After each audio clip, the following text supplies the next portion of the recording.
0, 1. Let's get started. Hello and welcome to Beyond Top 10 Tennis. My name is Dr. Ashley Berge and I'm your host. If you're not familiar with my work or would like to learn more about it, head on over to AM8 International, the first tennis lab of its kind worldwide that is centered on delivering top 10 tennis rankings and is 100% backed by science. I'm the author of 14 books behind multiple theories and have been an elite coach for over 20 years, having worked with athletes around the world, Europe, the United States to Australia. I'm also the world's leading authority in this space with my research, coupled with my extensive coaching background, being responsible for landmark findings to deliver the next generation of play. With new foundations this season in my two latest releases are My Tennis Black Book and My Tennis Workbook. This season is like none other before. So as always, buckle in and enjoy the ride. Welcome to another edition of Beyond Top 10 Tennis. We've had, I'll say, about 10 days between episodes. I wanted to make sure the Masters came to a close and the WTA Finals draw did come out, and rankings. So WTA rankings have, well, I'll say they've been updated last week, so not this week yet. Similar with the ATP Tour. However, there's bigger implications, I'll say, on the ATP Tour than WTA Tour, since the finals, there's that overlap. So we haven't had, say, those 500, 1,000 events the past week. Big difference on the ATP Tour. So we'll get to that later. But look, first and foremost, if you've been with us for some time now, thank you so much. You know what we're all about. We wouldn't be here without you. If you are new, welcome. As always, I would encourage you to get your hands on my latest releases. I'll say latest. It's been a while now, but both of them actually will almost have come out, I'll say, in the last 12 months. So December, oh my gosh, almost 12 months ago. I can't believe it's November. That's crazy. That's your black book here. March was your workbook, came out. This one should be on your nightstand. This one should be in your tennis bag. You should be taking notes, reading every opportunity, filling in the details every evening. Very, very important. Since last episode, so a little over a week ago, we are in block 11. So you would have finished off block 10, 2 more readings there, different topics there, obviously depending on your level, depends on where you're up to. So week 1 of block 11 kicks off today. Topics there, systems, promises, power and luck. That's a bit of a fun one. It gets, I think, into the more serious ones because you would have done the work really to earn, I guess, that mind frame to better grasp the more in-depth topics that are revealed later on the book. So those who are not familiar, 2024 season is in this one to learn from for this season. Still acts as a catalyst for each season, so irrespective this season, next season, etc. Same with your workbook. Universal, it's essentially your notebook for the tennis player. Your season, your schedule, your wins, your losses, your learnings, everything in there. If we were working together, irrespective of your level, top 10, top 100, top 500, or at your local academy, I'm going to give this to you and I will ask you to complete it every single day. I don't care if you scribble in it every day, write what you're thinking every single day, one of your favorite things every single day, your best wins, etc. for a weekly basis. There's so much you can put in there. And when you put them together, it becomes even more powerful. So that really, I'll say, surmises the work that went in from last season to this season that I've been talking about all season long. And I'm sharing because, oh my goodness, this is the final week of the WTA Tour. We've got about a little bit over a week until ATP Tour gets to their final week. But oh my goodness, which means essentially we will be wrapping up. Probably we'll do an episode after today's episode, have a bit of a reprieve, reset, before late December. We'll come back when the 2026 season begins. And it sounds crazy saying that. I can't believe we've come so far, and there's been so much, I think, underway. Very, very busy on my end, for example, especially the last couple of weeks or 2-3 months. So you would have noticed some of our episodes have been spaced out. I may have sneakily missed an episode there or two, which I very rarely do, just to showcase how busy things have been behind the scenes. But we have a lot to go over today. We should be able to get it all done, hopefully within the hour. Let's see how we go.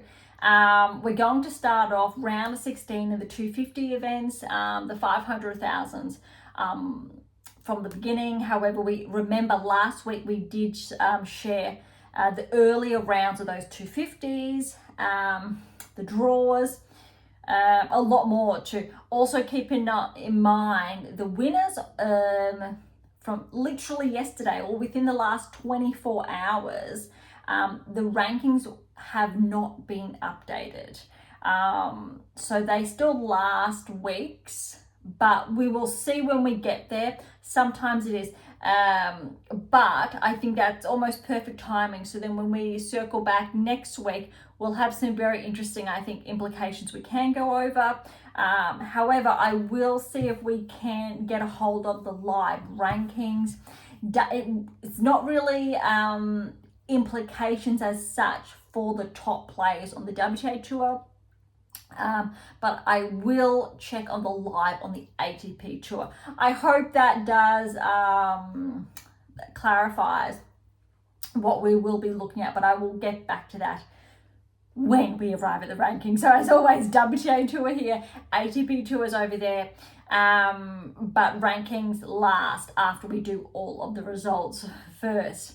Okay, and again, keep in mind, I think what we've been talking about the last, I will say the best part, 4 to 6 weeks about this time of year.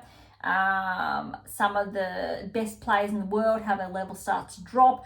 Big opportunity for those players who have not had a jam-packed season. We're talking about players who they miss out, that they don't play their best in those first, second, third rounds, so then they crash. And then they've had all of that time compared to players who have, been making the quarters, semis consistently, and there are a lot of matches under their belt. And this time of year, it does catch up on those players. So there's a bit of a reversal there, depending on how many matches essentially athletes have played, if they have more in the tank at this time or the end of the season or not.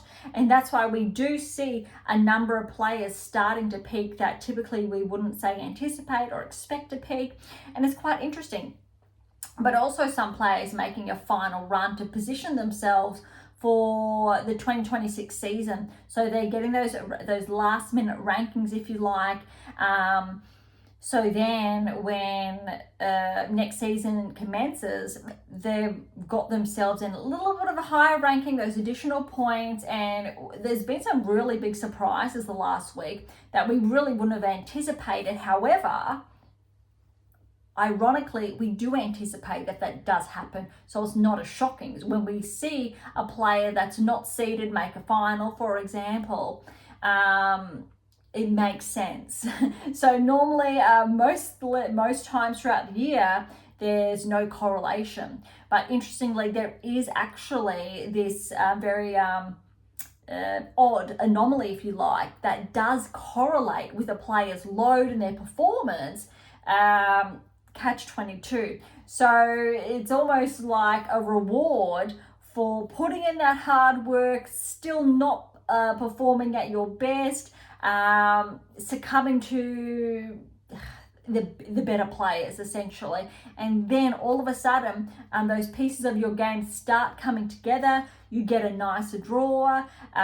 Those players have finished their season early, And when you're still chasing it, those good things happen. And we have seen it for a number of players this week. All right, so we've got, I'll do my best as always to pronounce these names, but as always, I apologize in advance. So there are some tongue twisters this week. The Guangzhou Open, it is a 250, so we're going to start at the quarterfinals, being very mindful of time so we can pack everything in today.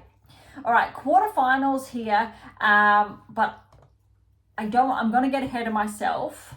Almost, but Moselle Open was the number 1 seed. Lulu Sun took her out in the first round. I'm just going to frame that. Second seed Lee did make her way through to the second round. Second round is round of 16. Really quickly, McNally with a good win over Tomljanovic in 3. Portintseva fell in the round of 16, just picking out some noteworthy names. Cocchiaretto through in 3. All right, so quarterfinals, here we go. Sun McNally, really impressed with McNally making it through to the third round. I want to say it was in Australia, but I also want to say it was Wimbledon when McNally played against Swiatek. Really good match from McNally. Swiatek came through with the win, but really showed the good tennis she can play. Sun got through in 3, but I still think that's a really good result for McNally nonetheless. All right, Lai over Seidel in 3, and we've got Zhang over Volnets in 3. Very tight match there, 7-6, 5-7, 7-5. Lee over Cocchiaretto 3 and 4. Right, semi-finals. Lulu Sun, great to see her at this semi-final stage. Again, good win over Lai. I will say not Lee, because Lee bottom half, so Liu. Sun with the win, 6-love, 7-6, 7-3 in that tie break. Then Lee, Li, with the win over Zhang. However, Lee was up 5-2 and Zhang had to retire, unfortunately. Finals, great to see. I think both players, Lee has been tracking though, very important. So it's not that surprising to see her here.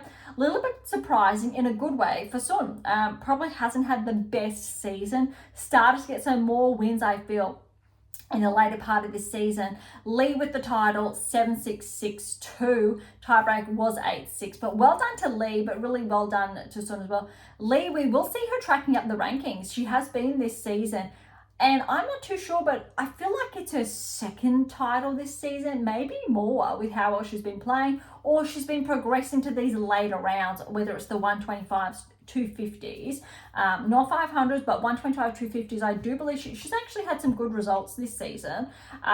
Very, very promising for those who may have not been following Lee's progressions. All right, so that is the Guangzhou Open. Torrey Pacific is the 500. So we'll kick off from the very beginning. Benchik, look, number 5 seed at the very top of the draw. Not too sure why that happened. A little bit odd from that perspective. Rybakina, the 2nd seed. So really, she is meant to be the number 1 seed, or that's where she's seeded. I don't believe any of, say, the top 5 players were meant to play the Pan Pacific Open, but I have not read deeply, so being fully transparent there. This one's very, very interesting. Last week, the rankings we will go over this week, Benchik has made her way back into the top 10, I do believe, after this result. I will double check, and I did check, but I just want to check myself. So it looks like after this win, so when the new rankings come out, that will be the case. So not right now on the updated rankings. Hopefully that does make sense. But that is really exciting. And I share that because Benchik is a former top 10 player. We know what she's capable of. Oh my goodness, huge progression. So I'm looking forward to seeing when those rankings do update to reflect that. So she would have just missed out. Alexandrova obviously is ahead of her, started tracking before, though arguably Benchik has had a huge season. Okay, so trying not to get ahead of myself, may or may not have just a little bit just then. All right, let's go through the draw. Gracheva over Wang, round of 32 in 3. Joint over Gulbik in 3. Makova and Vondrousova, these two have played so many times, it seems. First round, Vondrousova had to retire. I do believe we touched on some of these early rounds last week, but refreshing here. 6-2 to Makova. Vondrousova had to retire, unfortunately. Hopefully, end of the season now. She has a really good off season, and she's good. I'm not going to be surprised if she doesn't make it to Australia, if she needs to rehab the next, say, 4 to 6 weeks, has a proper off season, or have to keep in mind then she'll have a shorter off season than other players, for example, depending on that rehab process. Sucks for her, because same thing happened around this time last year, I believe. All right, we've got Christian over Toriva, straight sets. Sonibo over Baratunka, straight sets. Canada over Uchijama, straight sets. Schneider over Yastremski, that's a tough one in straight sets. Kalinske over Lamen, straight sets. Kessler over Buska in 3. Mboko over Andreescu, straight sets. Almost a changing of the guard, but Andreescu still early 20s. Mboko, I think she's 19, 20 last time I checked, but both Canadian. So Canadian tennis is in a very strong position, I think, with these two. Keeping in mind Andreescu, she's got a Grand Slam to her name. And Mboko, 1,000 title. Now, Lies over Bulta. Lies really has been tracking. That's the straight sets there. Fernandez over Sakari. That is a tough first round. I think they played first round previously this year as well. 7-6, 6-4. Big draw, actually, as far as names are concerned. No top 8, but still, we do have top 10. All right, round of 16, Benchik over Gracheva, 4-3, Makova over Joint, 3-5, Alexandrova over Christian, 1-2, Kennan over Sonibo, that's in 3 here, 3-6, 6-1, 7-6, Kalinske over Schneider, that's an upset. However, Kalinske has been playing very well. Schneider, I'll say not as good or not at her peak as she was this time last year, but we know Kalinske really has been clawing her way back, and we've been sharing that with how the rankings have been unfolding, especially the last few months. 7-6, 2-6, 7-6. Those tie breaks though were 7-4, 10-5 respectively. Noskova over Kessler in 3-5, 7-6, 3, 6-4. Mboko over Lies. There we go, 1-1. And remember when Mboko won that 1,000 title, about less than 2 months ago, let's say, skyrocketed up the rankings, and we had this conversation about she's not really correlating with that, top 30 ranking yet. It'll be very interesting to see if that correlation does form. Hasn't formed yet. She hadn't had those wins under her belt. But this week, and you'll see as we obviously progress through the draw and the results, is the turning point for me. Watching her racking up those wins again consistently at this level is a very promising sign. So it's the first time we're seeing Mboko do it again after the success that she did have. And that is a sign of a very good player starting to correlate at the very least with their ranking. So it's a very good data metric for those who are curious. All right, Rybakina Fernandez, round of 16, tough match, but look, 4-3 over to Fernandez. I believe Rybakina is the only player playing this week, so that was last week, before the WTA Finals. All other players, I understand, did rest. They took it off, but Rybakina did play. However, I don't want to get too far ahead of myself. You'll see shortly. All right, quarterfinals. Benchik, very good win over Mkova. 3-6, 7-5, 7-5. Alexandrova, she's an alternate for the WTA Finals, but Kennan got a very good win. Look, Kennan's had some very surprising wins this season. She's almost so close sometimes, correlates with the top 20 ranking, and then has that little bit of a regression, so it's not quite there. But top 30, yes. I think this is the best level we're seeing Kennan play since she won a Grand Slam. And that's going back a few seasons ago now, and obviously Grand Slam finals as well. I believe same season. So look at this, 6-love, 2-6, 7-6, 7-3 in that tiebreak. Really, really impressive for Kenin. Noskova over Kalinskaya. Noskova 6-love, 1-love. Kalinskaya retired. That surprise. And look, Noskova's been playing very well, correlating with, that top 15 ranking. Kalinskaya, however, that is surprising because she has been playing some good tennis. So that'll be interesting to see. Well, in all fairness, it's off season now. It's off season for all of these players. That is it, unless they're playing WTA Finals, and the only player here is Rybakina.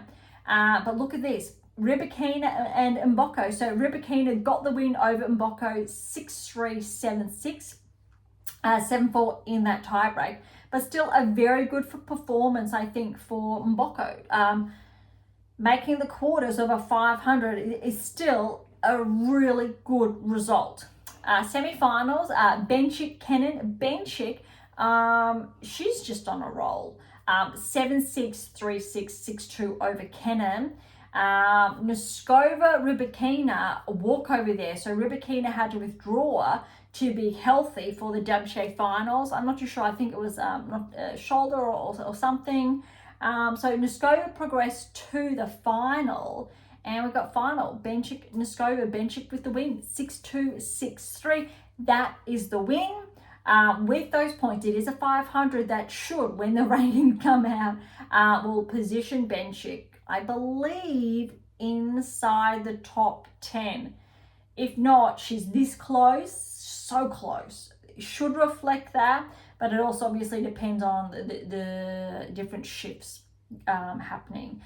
If Alexandrova does end up playing, or Andreeva as the alternate status, and they do pick up additional points, different conversation. Hasn't happened yet, but then Bencic would stay out of the top 10 due to a bigger margin of points. But Noskova is getting very close as well. I think next season is going to be really interesting, but I'll leave that until we have a look at the rankings. But definitely Noskova's peaked this season, should be in the top 15. More scalps for sure she will have. And let's remember, we've been tracking Noskova for almost 2 seasons. Started at the Australian Open, not this season, last season, when Noskova did get a win against Swiatek, 3rd round, and I called it, and we've been tracking her since those progressions. Similar with Bencic, this season, even last season, the progressions. Osaka's a good one to put up there. Kalinskaya, for example. Alexandrova last couple of months. Rybakina, that she would regress outside the top 10, then back inside the top 10 this season. So I love the data. I love what AM8 International does, and obviously what Beyond Top 10 Tennis then shares, because it's very exciting. And all those books you see behind me, Black Book, Workbook, they're all designed to allow you a better chance, inroads, to implement the data or the metrics into your game to put yourself in those winning positions to replicate those levels, etc. All right, so that is the Tour A Pacific. Now we have Hong Kong. So it is a 250, it is a smaller tier event. But how was this? Really interesting. And this one did wrap up just on the weekend, whereas the other one, or I'll say the one we just talked about, did wrap up last week. And what's really interesting here is that Bencic chose to still play. Just quickly going through the player list, Kalinskaya, where she had that withdrawal, is back in action. Mboko's back in actions, back to back, and Fernandez there. No other player. So Rybakina is the only one that did play, but she got a couple of extra days off, obviously, before WTA Finals, just to put all of that into context. is a 250 again in Hong Kong. It is fresh, so let's go through really quickly those earlier rounds.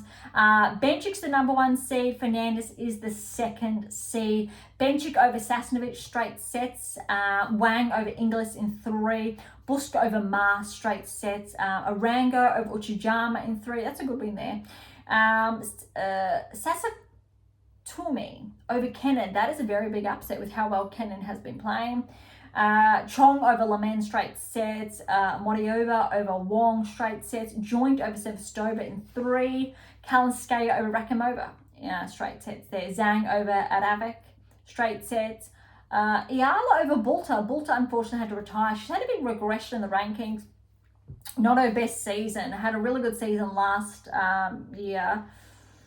Wasn't able to defend a lot of her points. Unfortunately, she was inside the top 30, but she has regressed. But we've seen a lot of that on both tours this season. And that's why it's been really interesting. And your Black Book shared why, that we were going to see a bit of a shift. The shift started on the WTA Tour last season, and the shift we were seeing with more implications on the ATP Tour this season. And again, your Black Book explains why. Mboko, good win over Gibson in 3. Sersteya over Galfi, straight sets. Tomljanovic, good win here over Kabori, straight sets. Lies over Sedorova, straight sets. And Fernandez over Wang in straight sets. All right, I'll say almost getting confused with some players with the Pan Pac with the Prudential Open.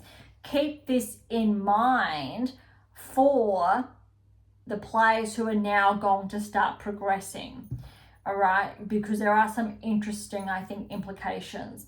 Benchik over Wang, straight sets. Buska over Rango, straight sets. Sakasume over Shong, straight sets. Joint over Morova, straight sets there. Kalinskaya, obviously, she's back to full health, fingers crossed. Over Zhang, straight sets. Mboko over Yala, very good win there for Mboko. 2 players who have really been progressing this season in 3. 3-6, 6-3, 6-4 the result there. So Staya over Tomljanovic in 3, and Fernandez over Lies 4-1 there. That's a good result. Okay, now I almost jinxed one of those results, or I think I did, because listen to this. Buska over Benchik, it's a walkover. So Benchik, a little bit too much tennis, I'll say.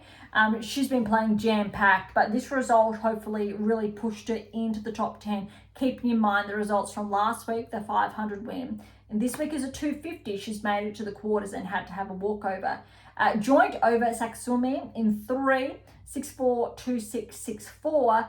Mboko over Kalinskaya, 6-1, 3-1. Kalinskaya had to retire. So maybe not back to full health. That is potentially I jinxed that. So it'll be interesting. Again, we're not going to see any of these players in action next week or the week after, because off season's here.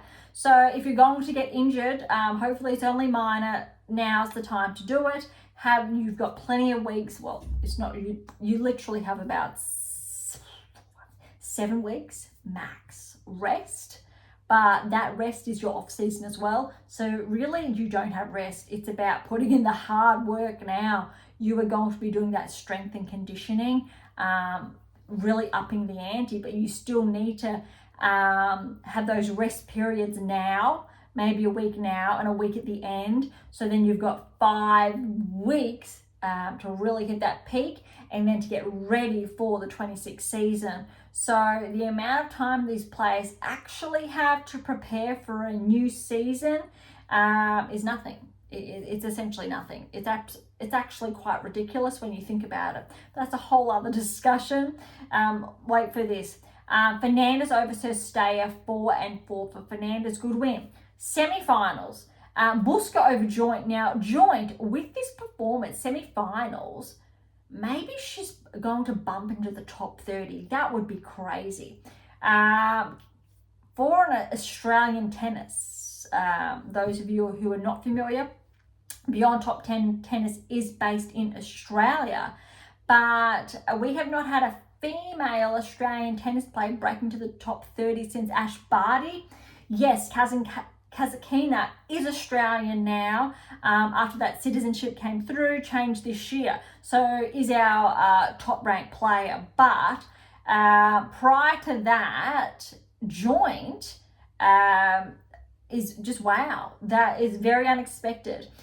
However, she started peaking US Open last season and she's continued that trajectory, and we have been tracking that. So that's again a really important data metric with those results. It's really exciting. Buska though with their win 3-1.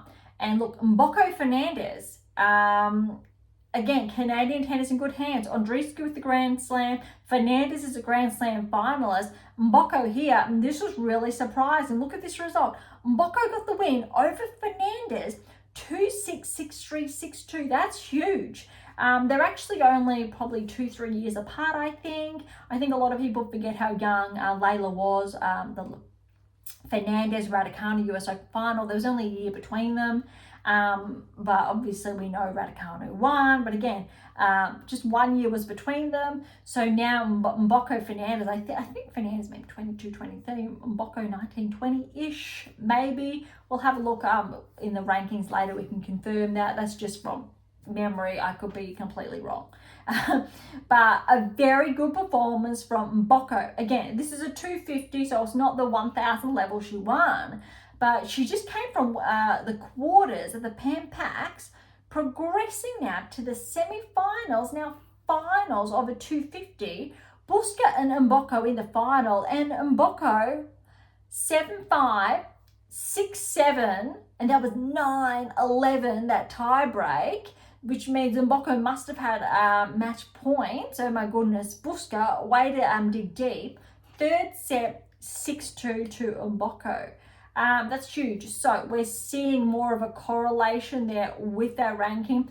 Not too sure if I'd say, that top 25, but with these points, since Mboko didn't have them to defend, when the live rankings come out, this actually could push Mboko closer towards maybe 22, 21, even top 20, which that doesn't actually correlate. Top 30, yes, not quite yet. Those who are like, but she has the points. Any player who's their first season on tour is going to notch up those points. We want to make sure they're in a good position for all season long. But it puts them in a very, very good position in respect to draws. Opponents they will draw early on. But I think it's actually going to be very exciting to see what happens in Australia. So 2026 season where most events do kick off. That'll be a very big telltale. So well done to Mboko with that title. Second title of the season is absolutely huge. All right, now we're at the 250, the Zhejiang Open. We'll kick things off quarterfinals, but I'll just share number 1 and 2 seeds. So Lee is the number 1 seed here, and Gulbik is the 2nd seed. So round of 16, Bay over Guo in 3, Sakova over Zakharova, upset there in 3, Parks over Juan in 3, Blinkova over Bondar, straight sets, that's an upset. Tega over Kokoreto, straight sets, an upset. Korpash over Seidel in 3, that's another upset. Putintseva over Zeng, straight sets. Gulbik over Pradankina in 3. Quarterfinals, Zakova over Bay, straight sets. Blinkova over Park, straight sets. That's an upset. Targa over Korpash, straight sets. Gulbik over Putintseva, straight sets. They're the only 2 players that were seeded in the quarters that made it through. Parks was seeded too. Gulbik is the only seeded player that made it through to the semi-finals. Just for context, Tega got the win over Gulbik, 6-1, 4-6, 7-5. And Blinkova over Salkova, 4-4. So finals, 250. Again, we've got Blinkova over Tega, 3-3. That's both players were not anticipated to make it to the finals, let alone the semi-finals, both unseeded. So this is the perfect example I was sharing when today's episode kicked off, when we're seeing players progress to the later stages, let alone win titles this time of the season. So that's what the data does. It's an anomaly, but there is a correlation there later on in the season. All right, over to Chennai. It is a 250, and we also have unexpected results, big unexpected results. Also, finalists, big unexpected as well. So both these events, or the Zhejiang Open and Chennai, really showcase those players that we really don't expect to progress, but we're seeing it at this stage of the season. All right, Sonmez is the number 1 seed here, and we do have Jones as the 2nd seed. Jones retired in the first round, so she did not make it through, and Sonmez, although did get through. I'm going to start at the round of 16. Sonmez has fallen to Tara Judy in 3 in the round of 16. We've got, and again, I apologize for my mispronunciation because there is a lot going to happen here. Yadchenko over Kawa, straight sets. We've got Tijin, the 4th seed, over Fudovitova, 3. Pohanka over Parry, straight sets. That's an upset. Birrell's a 7th seed here. She is, I will say, a local. Those may or may not have heard me talk about her before. Beyond Top 10 Tennis Australia, based on the Gold Coast. Fun fact is that when I was coaching juniors a long time ago, just juniors opposed to elite players, Kimberly was one of those juniors back in the day, long time ago now. And her parents look after a club on the Gold Coast, and her brother have been there for a very long time. So I remember working with them when they were little, and it's really nice to see how far they've come, especially Kimberly as well, with her performance. And it's also great, I think, for local tennis. And those who are not familiar, another club I was at was where Ash Barty was, and also a local, and also Sam Stosur. Those who are familiar with Australian tennis, it's in our southeast hub here, and that is where we are at. AM8 International is at, and where our roots are, and obviously Beyond Top 10 Tennis. So well done to Kimberly getting through there, and you'll hear why, because there's some very good things in store for her this week. Vekic over Yaramapali, straight sets there. Wouldn't typically see Vekic playing these events, but because of her regression after Wimbledon, obviously she had a lot of points to defend.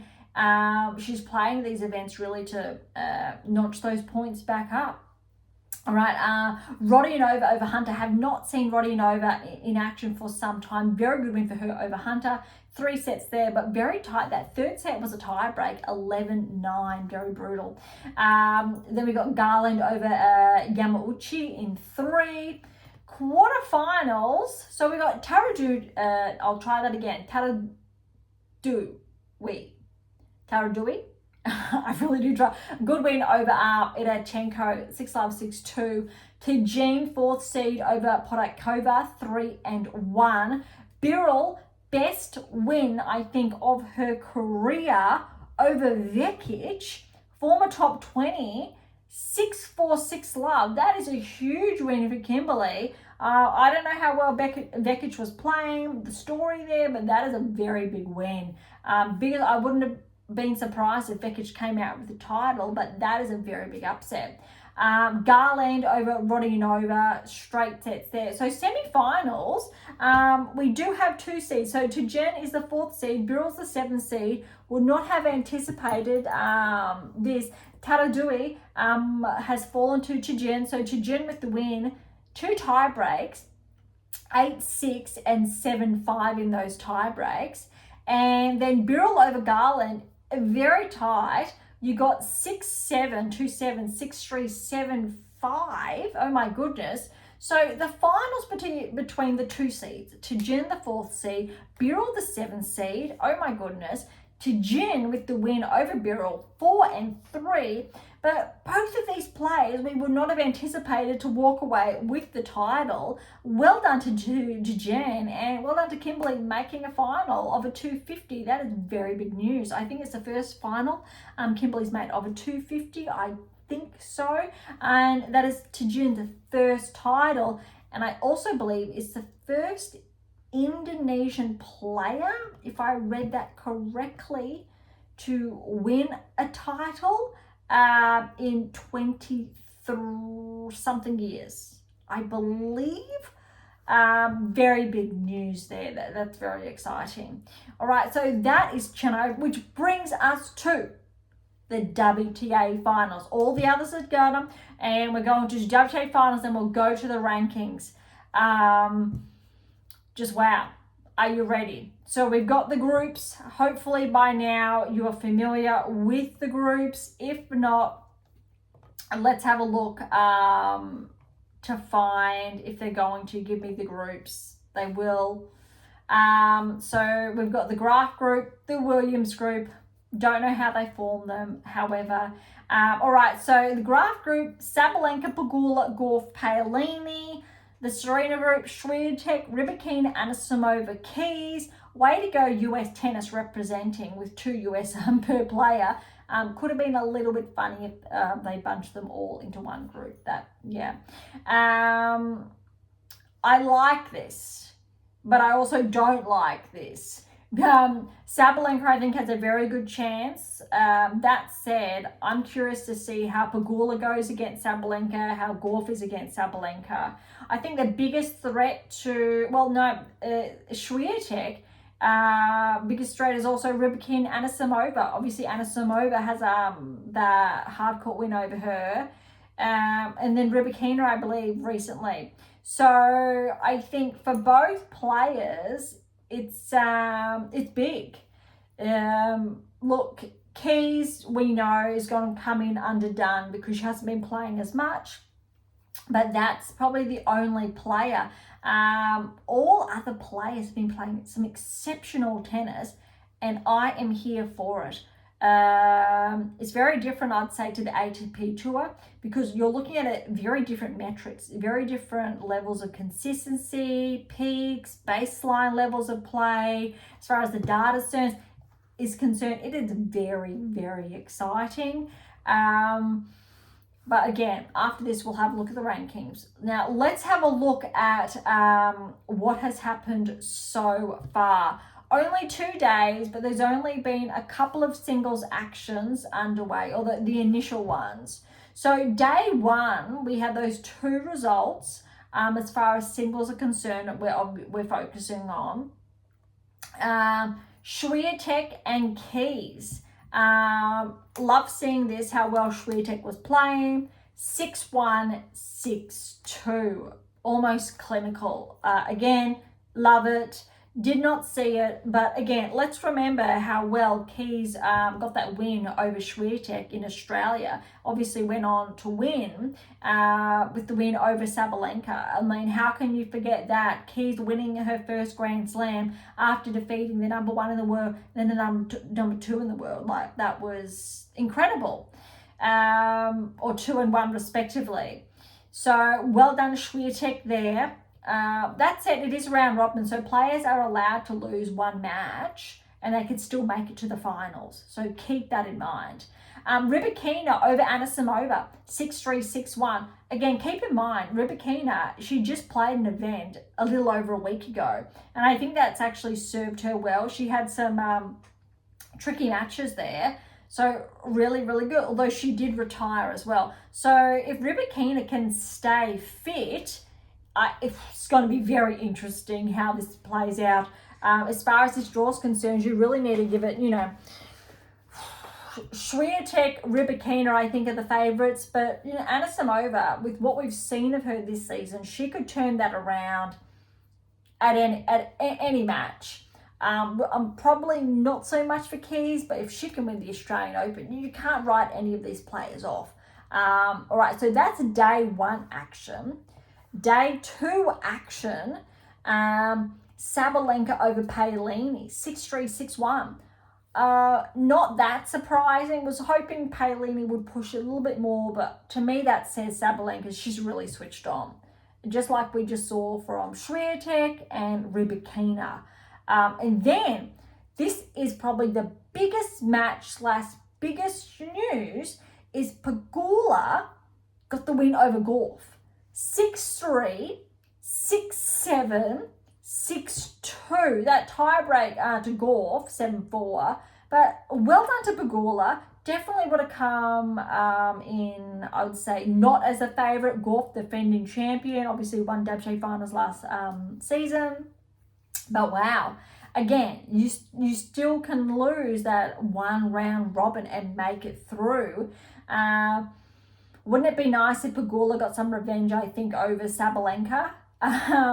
Again, from that last season's finalist, etc. And they've had some really good matches, but that's tough.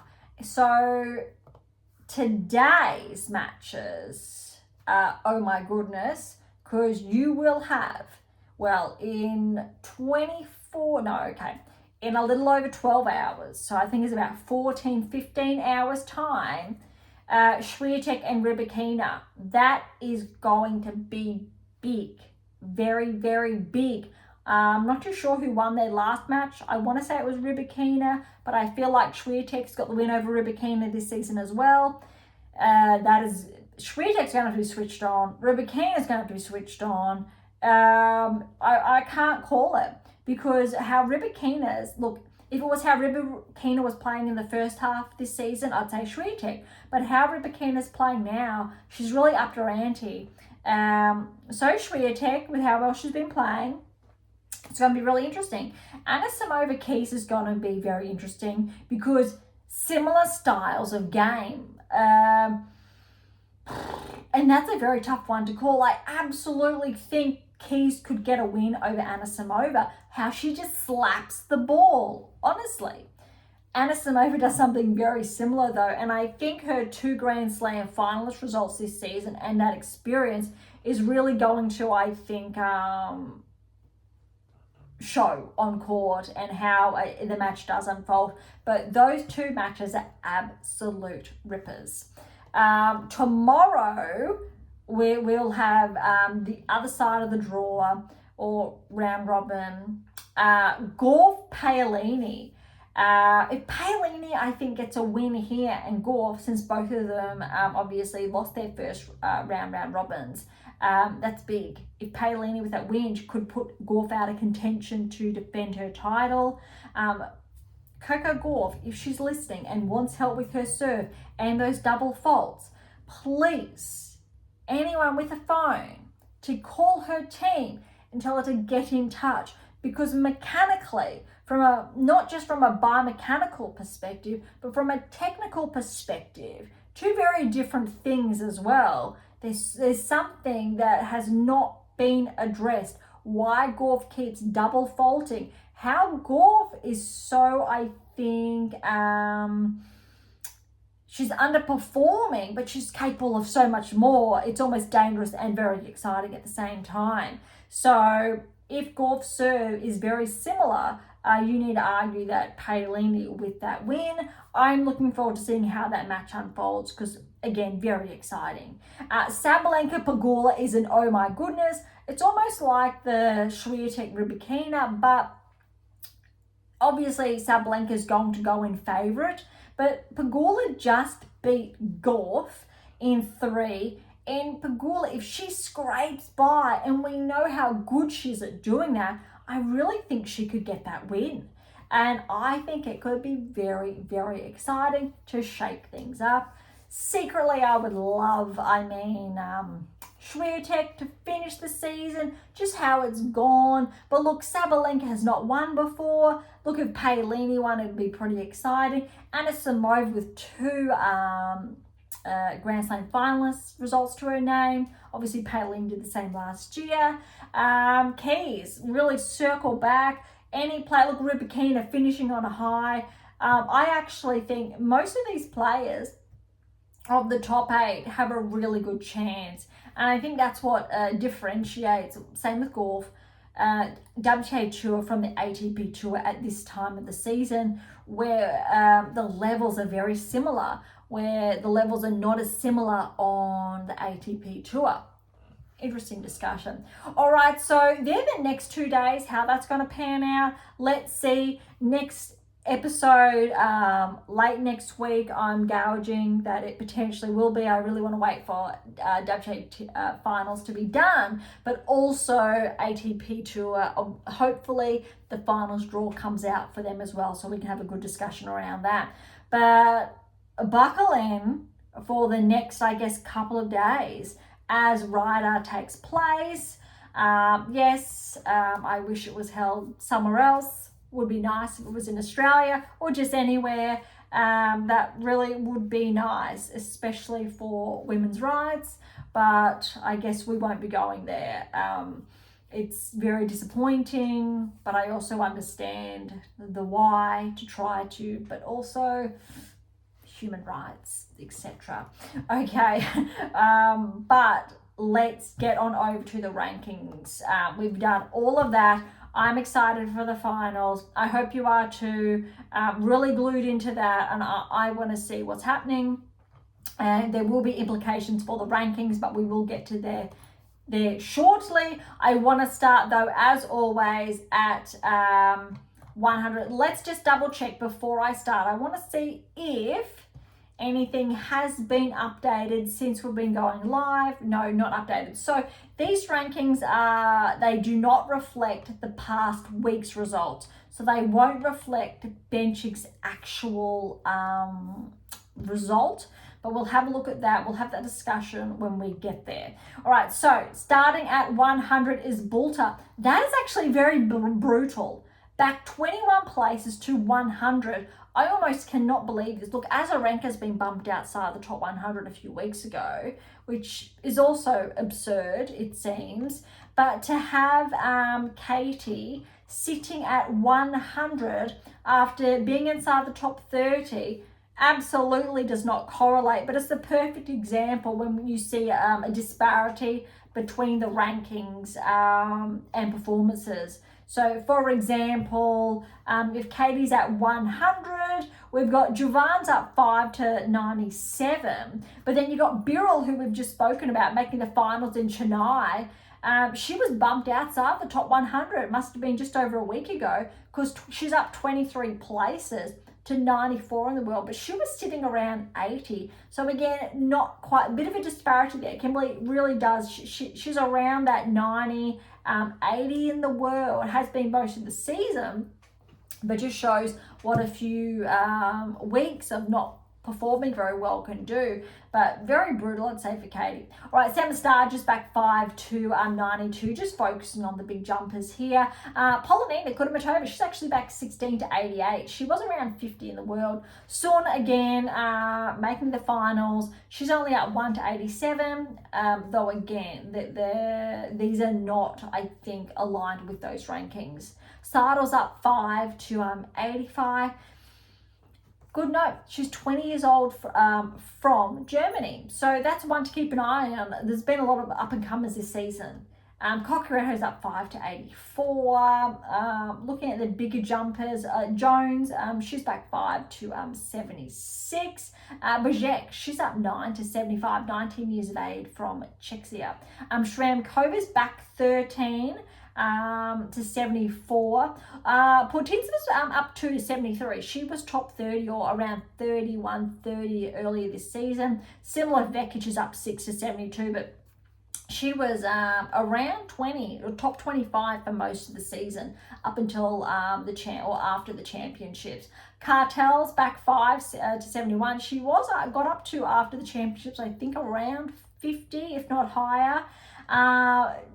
Gulbig's back 16 to 69, should pick up some points next week. Danilovic is up 2 to 68. She was top 40 this season. Krejcikova, look, she started the season top 10. Big regression. Got to almost to around that 35 mark, where she's back 2 now to 66. Collins was top 10 last season, around top 30 most of the season, but she's at 65, back 2. Blinkova up 32 places to 63 in the world. Haddad-Maia, top 10 last season, she's at 58. Lynette was top 30, she's at 55. Buska's up 14 to 54. Tijin with that title, She's up 29 places to 53. Sakari was top 10. She's at 52. Yala's steady at, I'll say, at 50. Pavlyuchenkova was top 20. She's at 47. Seidman's back 6, but she's at 46 in the world. But she's had a really good couple of weeks. Boskova's back to 43, just sharing, because Boskova, we're expecting her to progress, I think, also next season. Liza's had a very good season, so 23 years of age, up 4 places to 40 in the world. Lee, even though how well she's been progressing, back 5, but to 38, really aligning with that ranking. And how is this? This is very interesting. Kazakhina must have had a bit of a ranking regression the past few weeks, and potentially I've missed that. She's at 1 to 1, but at 37. So somewhere along the way, in the last 2 weeks, Kazakhina has regressed from top 15 to 37 in the world, which legitimately does make joint Australia's #1 female tennis player. That is actually huge news. Look, Boisson, she's at 36. That's huge for her. Jovic's at 35. Again, huge for her, 17 years of age. Vondrasova's still at 34, steady. Again, former top 10. Kalinskaya, she's at 33. Was on the brink of the top 10 last season, top 15, but 33. Joint steady's at 32. Top 30, we're not seeing any shuffles. But Raducanu's there at 29. Clawed her way back in. Kendon's clawed her way back in, 28. Kostruk's there. Yastremska's there. Badosa was top 10, but she's at 25. This happened last week, I believe. Zheng outside the top 10. But again, remember, I called it. I've been calling this all season. Zheng's finally outside the top 10. Because no, her results, performances were not correlating. She's at 24. Then you got Fernandez. Schneider's back 3. So she's at 21. It does correlate, unfortunately. She was almost primed to join the top 10 this season, but didn't quite align. But still only 21 years of age. Wow, look at this. Look at this. Makova, she's at 19, but Mboko's up 3 places. So yes, she's broken in. 19 years of age, has broken into the top 20. At 18, that is absolutely huge. Does it correlate? No, it doesn't correlate, but it's huge because what it means is next season really can be really exciting for Mboko. And if she builds on those points, and even if she doesn't defend those titles but keeps building, she's more likely to hold on to, say, a top 30 ranking. But time will tell. Osaka's still steady at 16. Look, Navarre is outside the top 10, but still steady 15. And again, for all these players, their season's over. Svitolina, Noskova's at 13, Torsen's at 12, Benchik's at 11. But when the new points come out, we should see Benchik and Alexandrova. They will just switch places. So Benchik 10, Alexandrova 11, if, very big if, providing Alexandrova does not play the round robin, because obviously she will notch up 200-300 points potentially, which will then keep them roughly where they are. But that's actually very, very interesting to see. But again, called that Torsen, Noskova, big up and comers, 20 and 22 years of age respectively, are on the cusp. And again, not going to be surprised if Svitolina gives it a red hot go as well. But a lot to talk about, I think, in the next, after the finals, and a bigger deep dive in the rankings to see if any of this does shuffle. Look, on the line, I believe there's around 1,500 points for the winner. So that literally, Swiatek, let's say best case scenario, she wins, she's still behind by about 200-300 points from Sabalenka. But that's not counting the points Sabalenka would then get. So the gap has closed. There are around 1,600 points separating them roughly. Bit of a bigger margin, about 1,700 points or 16, actually no, similar, separating Gauff from Swiatek. Very interesting and similar. Anisimova, Gauff, a little bit less actually between the two. There's less than 1,000 points between Anisimova and Gauff. That's actually quite surprising. Pegula Anisimova, there's about 600 points. Rybakina and Pegula, 800-ish points. Keys and Rybakina are very, very close. There's a 15 points separating them. And Paolini and Keys, you've got 10 points. Andreeva and Paolini, 6 points. That's ridiculous. And how's this? Alexandrova and Andreeva it's a more of a gap. So there's almost 1,000, and there's like 900 and something points between them. And then Bencic, Alexandrova is around that 150, less than 200 between them. So really, really close. I'm looking forward to seeing how the rankings do shift after the WTA Finals. All right. Wow, that actually, we got a bit carried away when we started talking about the finals, didn't we? Let's head on over now to the ATP Tour quite quickly because we did go over the first rounds last week. Kick off with the Erstbank Open, round of 16, Sinner's in action. Let's do this. Sinner over Kaboli. That's actually a really good win for Sinner. Straight sets, 6-2, 7-6. Bublik over Samadulo, straight sets. De Minaur over Mislovic, straight sets. Berrettini over Norrie. Let's remember, Norrie took out Alcaraz. I want to say it was the first round, but it must have been the week before.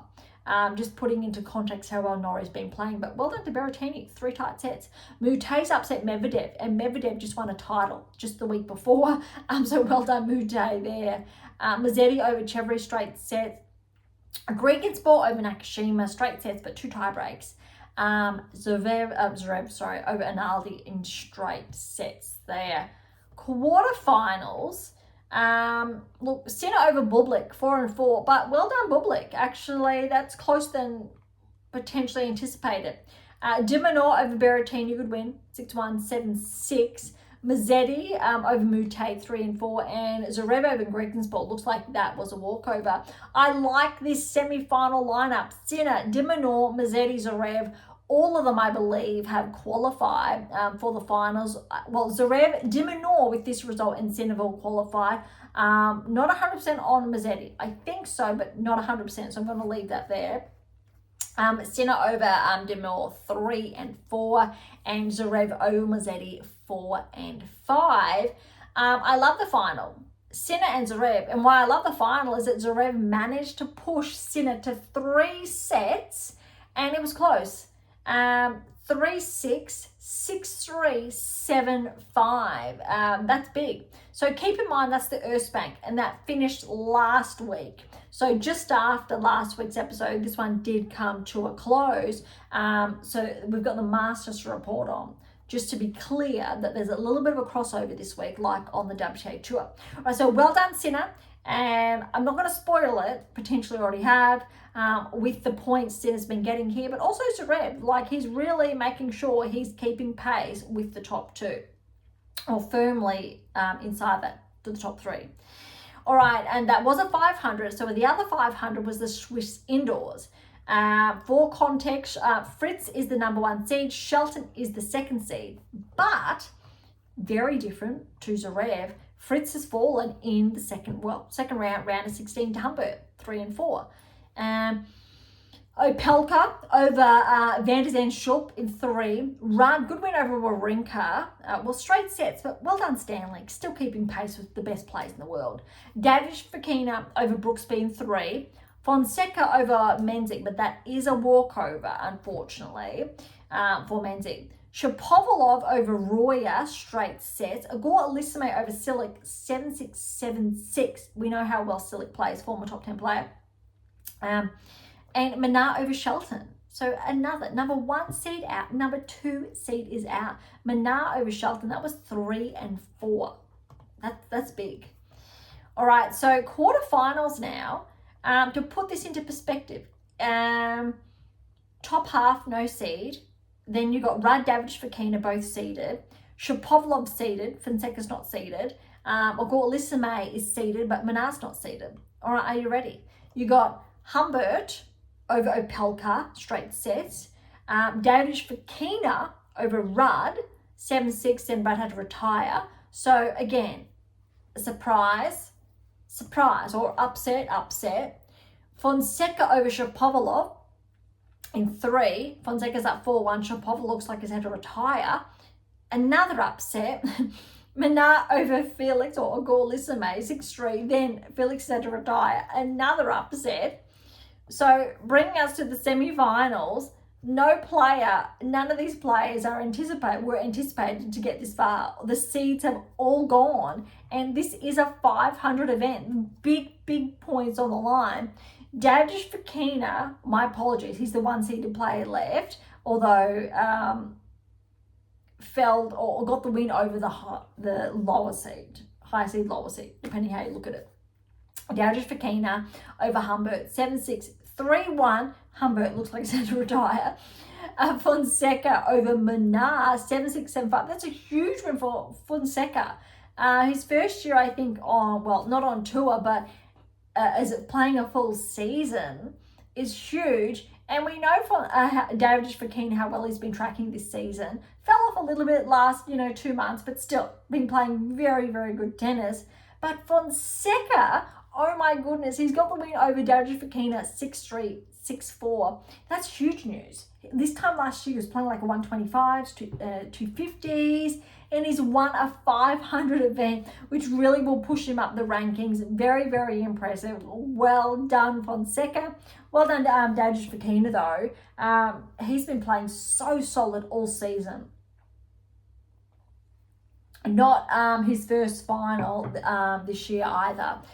Fonseca's, I believe, it is his first final this season. But again, just goes to show what can happen. We've seen it on the WTA Tour. We're seeing it now on the ATP Tour. All right, Paris Masters wrapped up, I will say less than 24 hours ago. We did go over first round last week, so we're going to start with the round of 32.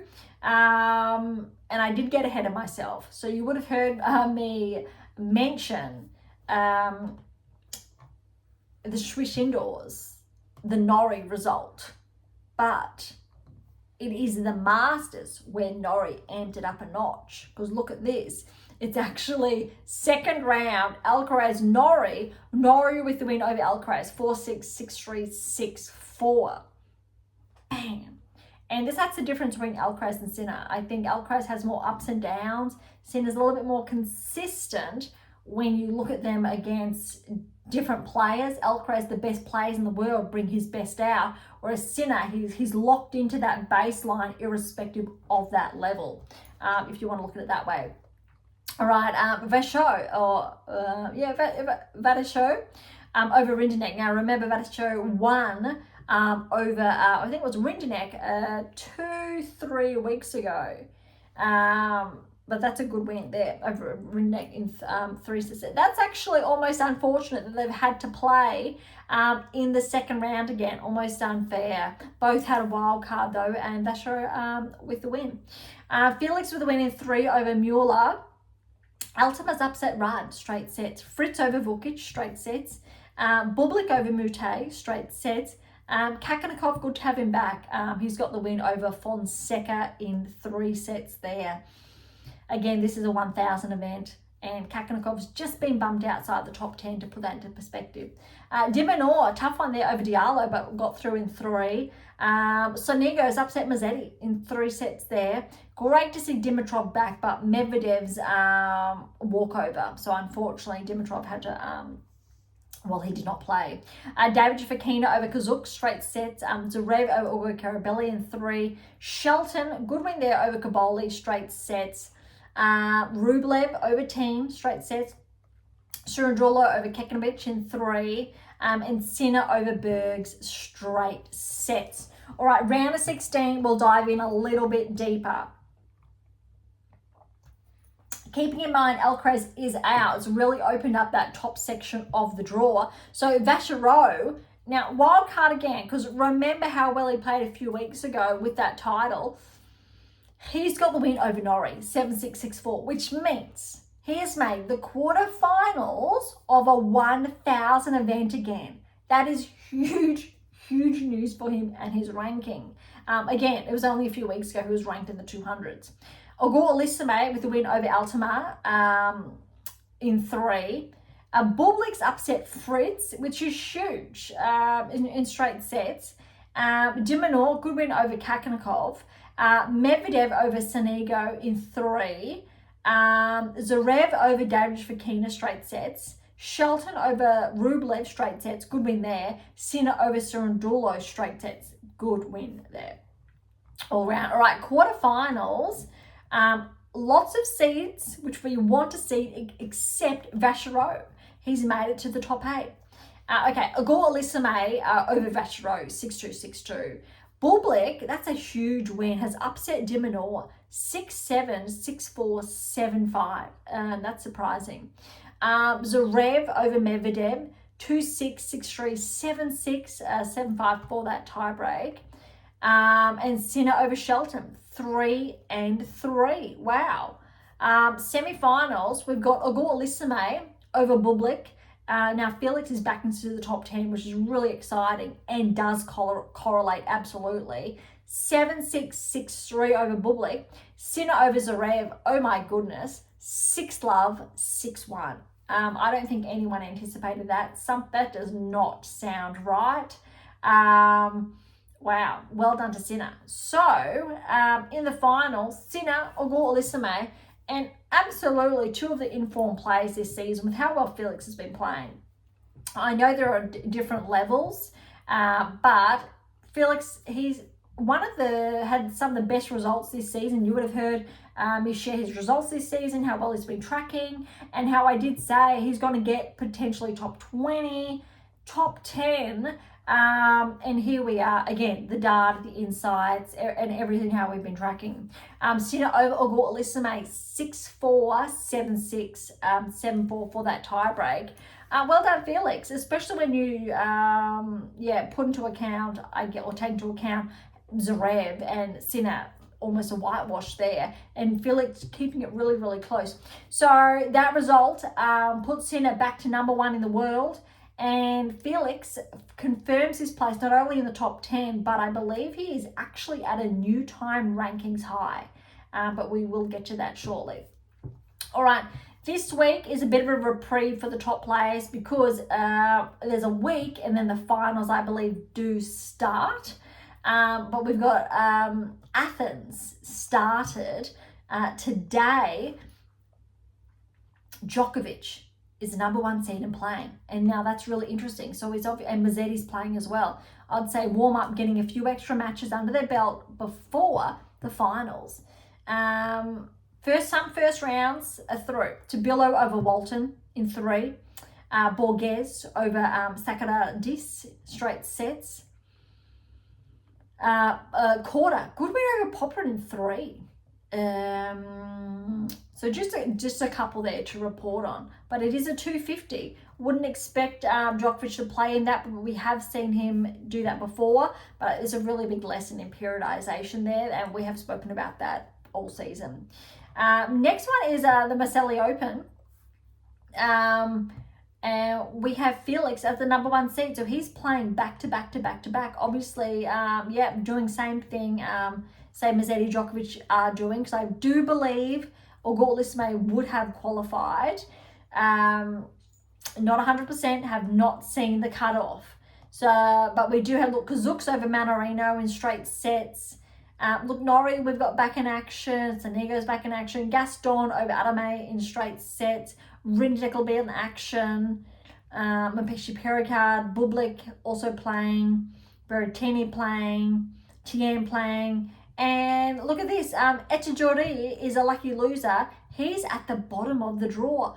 I'm not too sure what player has withdrawn, but that opens a huge draw there. It is a 250 though, so keep that in mind. But we'll see, I think, some upsets when we come back to it next week. All right, let's have a look at the rankings. I'll double check to see if there is anything that has been updated. No. So same rankings we will do as the WTA Tour. So last week, haven't been updated as of this week, but we'll still have a look at those ranking implications. All right, Spritzi is up 3 to 100, so welcome to the top 100, Spritzi. I'll keep it at the biggest regressions. So Bautista Agut's back 9 to 96 in the world. Mislovic is up 8 to 87 in the world. Walton's back 9 to 83. Tabillo's back 7 to 82.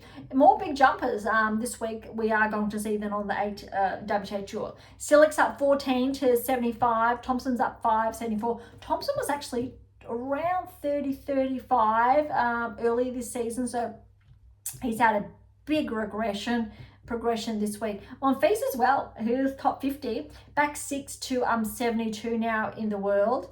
Analdi's up 666. Garon's back 865. Both those players were ranked higher, a lot higher. Berrettini, former top 10, is back to 61. Really struggling to break back into the, say, top 20, let alone the top 10. Roy is up 10 to 59 in the world. Mapeshi Pericard's taken a bit of a hit, 23-point regression to 56 in the world. Good to see Korda making some inroads again. It's just up 2 to 54. Pelka's up 10 to 52 in the world. All right, so inside the top 50 now. Just small progressions. Vachereau, back 1 to 40. But just keeping in mind how well he's been playing the last couple of weeks. Dimitrov, he's up 38, but he was top 10, we know, early this season. Fils was top 20, but I know he's out with injury, I believe. Cut his season short, rehab. I think it happened after the French Open or thereabouts. So he's at 37, and he made some really big inroads this season. So next season will be interesting to see how that is handled and if he reclaims, I'll say, that level. Macaque's had a regression too. He was top 20 and back 3 places to 34, or top 25, I believe. Moutet's up 4 to 32 in the world. Norrie's up 4 to 31. Well done. Tiafoe, big hit. So he's back 1 to 30. I believe he got into the top 10 or thereabouts last season, early this season, but has fallen out. How is this? This is absolutely huge, especially for, I'll say, South American tennis, Brazilian tennis. Fonseca, he is up 18 places. He's inside the top 30 to 28 in the world. That's huge. Doesn't correlate, not so much. When you're looking at Mboko, for example, WTA Tour, does it correlate? Not so much. But this is huge because if Fonseca maintains this ranking for early this season, if he maintains a top 30 ranking when the Australian Open starts next season, big points underway, means he will not get a seed until the 3rd round. He could start next season correlating his ranking and performance. If he puts in the work in the off season, absolutely, I think that's actually going to be a very exciting storyline for next season. But I did share early this season, keep this in mind, Fonseca upset Rublev. I want to say it was in Australia at the Australian Open, and I did say, let's watch him. Let's watch him progress. Top 50, absolutely. Top 30, potentially end of season. Listen to our episodes throughout this season. It's another huge data metric. So well done to Fonseca. That's huge. Tsitsipas, 26, was top 10. Shapovalov, former top 10, make his way back at 24. All right, top 20. Paul, he's at 20. Had a little bit of a regression last couple of months. Rublev's back 2 to 17. Lecheka's back 1 to 18. These will shift though, these rankings, when they're updated next or later today, tomorrow. Fakina's up 3 to 15. It looks like it'll progress further. Kakanakov went back 114, Medvedev back up 1 to 13. Rune's back 2 to 12, so outside of the top 10. Draper's outside the top 10 to 2. That's where the room for Felix came. So Felix up 2 to 10 in the world. Rudd's up to 9 in the world, but I still expect to see probably these players stay, but we're going to see a shuffle because, well, yeah, Draper, even though the points are 100 out, neither Rune or Draper, Medvedev, No, I think we will see when the rankings update that will stay the same. De Minaur's at 1 to 6, Sheldon's back 1 to 7. Top 5 are the same, but look at this. When I switched on the live rankings, when I said I would, well, if it's actually going to show, it was showing earlier. I think what's most impressive here, if it is going to show, I'm waiting for it. We know Sinner is going to be number 1, but it looks like it's decided not to work, and that's okay. I mean, I'd prefer it if it was going to work for us. But the live rankings have decided no. But when I did check earlier, there are actually implications for Bublik will have a very good progression, I do believe. We're going to see Zverev with additional points. But also Felix with additional points. I do believe Felix could get as high as 7 maybe in the world. And that'll be really interesting. I'm not too sure if Rudd's gonna be bumped back, drop points.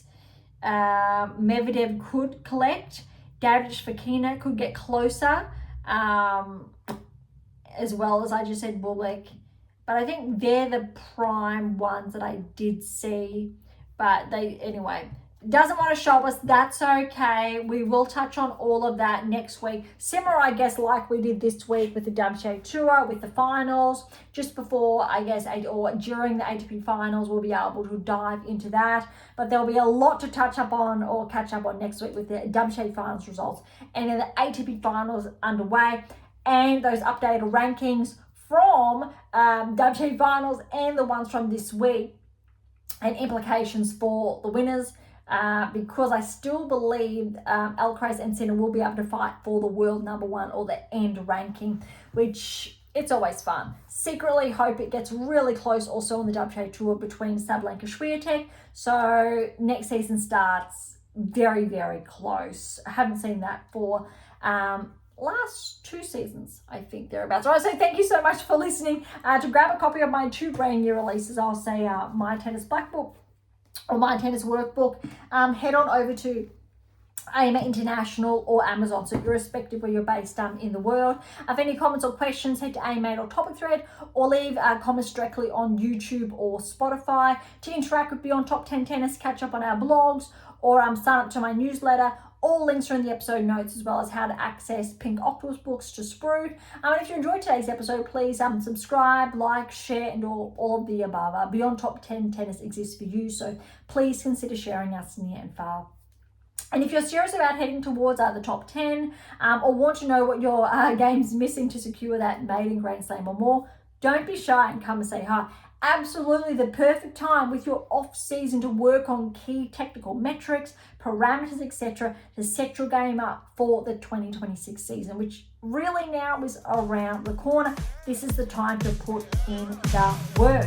All right, on that note, thank you so much for listening. I am so grateful. I'm your host, Dr. Ashley Morgan, and this is Beyond Top 10 Tennis, and I'll see you next time.